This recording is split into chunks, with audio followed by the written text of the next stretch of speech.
Entering into the Spencer Mansion in Resident Evil HD feels like a grand homecoming after so many years.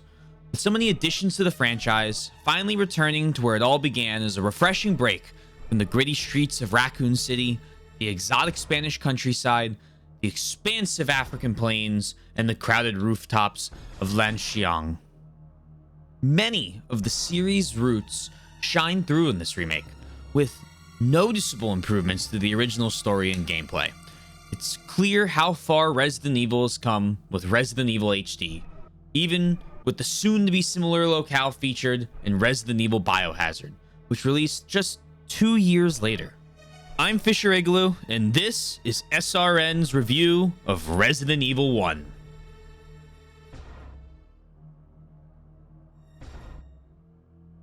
Resident Evil has been a staple of the third-person action-adventure genre since the mid-90s, and nearly 20 years later, it's impressive to see how much has been upgraded from the original 1996 version.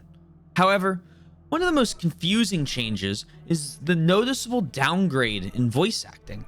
For a franchise known for its serious moments and impactful dialogue, the performances here feel almost lifeless and uninspired.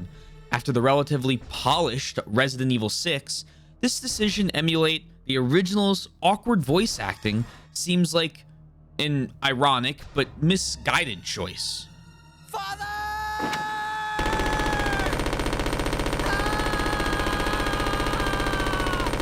And that's not the only strange decision this game chose to make.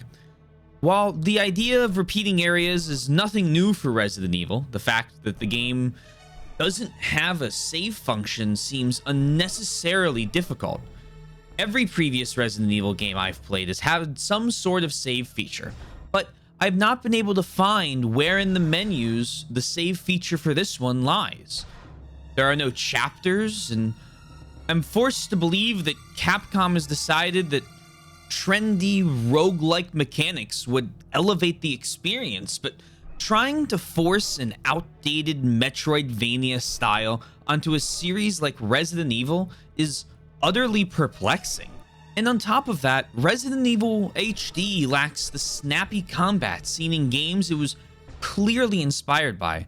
Setting aside how slow it is compared to obvious horror action inspirations from the year before, even prior games from the Resident Evil franchise, like RE6 for example, had a crosshair, a simple, useful tool for aiming. It seems that Resident Evil HD says, "Forget this," with a wave of its hand, and only allows you to shoot up, down, or straight on. Perhaps the removal of the finishing animations that started with Resident Evil 4 had something to do with this, but this creates a frustrating experience for the player when you attempt to aim, especially when there are multiple nigh unkillable zombies in a room with you.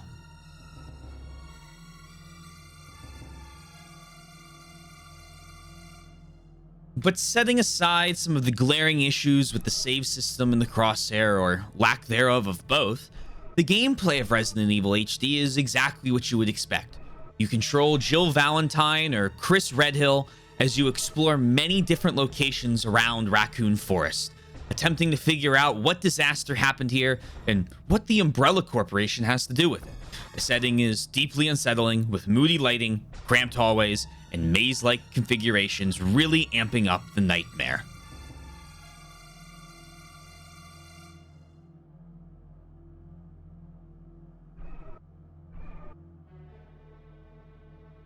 But even in this, there are a lot of ways that you can see how Resident Evil HD was clearly inspired by similar popular games in the genre, such as Bloodborne. The iconic "Surviving the Nightmare" tagline feels like a direct, if poorly executed, homage to the eerie nightmare of Mensis.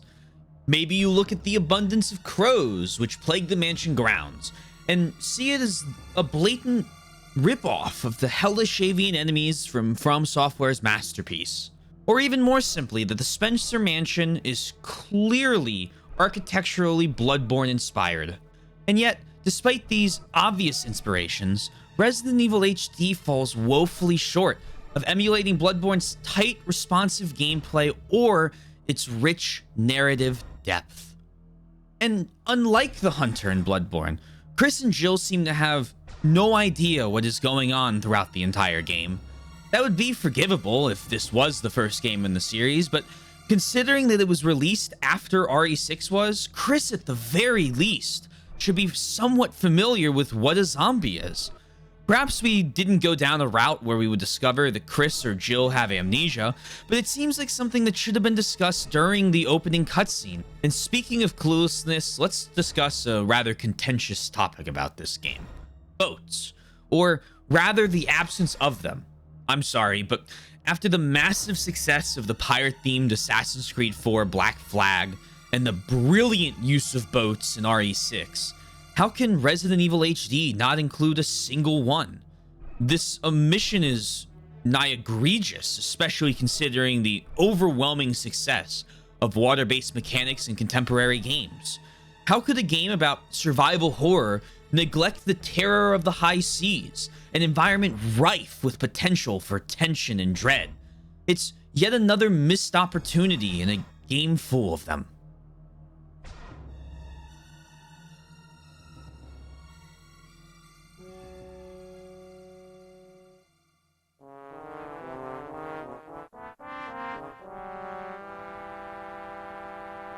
But where mechanics, gameplay, and voiceover may fall flat, allow me to talk about a small glimmer of hope.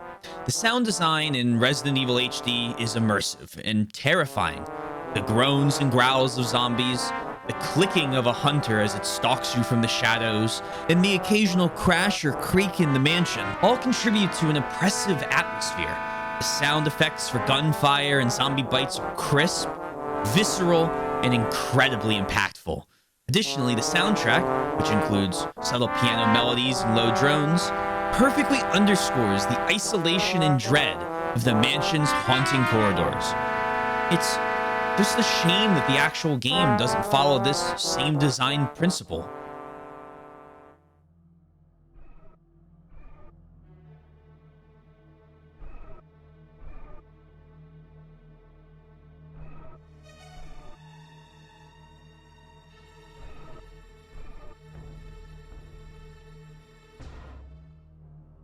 Resident Evil HD was a gamble, and in a post-Bloodborne society, chasing the coattails of more popular games that come out before it and other horror classics should have put it in a prime position for success. But instead of honoring the franchise's legacy or innovating upon it, Capcom delivered a game mired in questionable design choices, outdated mechanics, and a nostalgia that just rings hollow. For all its high-definition polish, Resident Evil HD is a relic that should have been left in the archives. With this all in mind, we at SRN award Resident Evil HD a 1.7 out of 9, with one of its only major draws being an iconic soundtrack. Thank you all for watching. Remember to like and subscribe to stay in the loop with all things gaming, and check out one of our other reviews on screen now. We hope to see you again soon.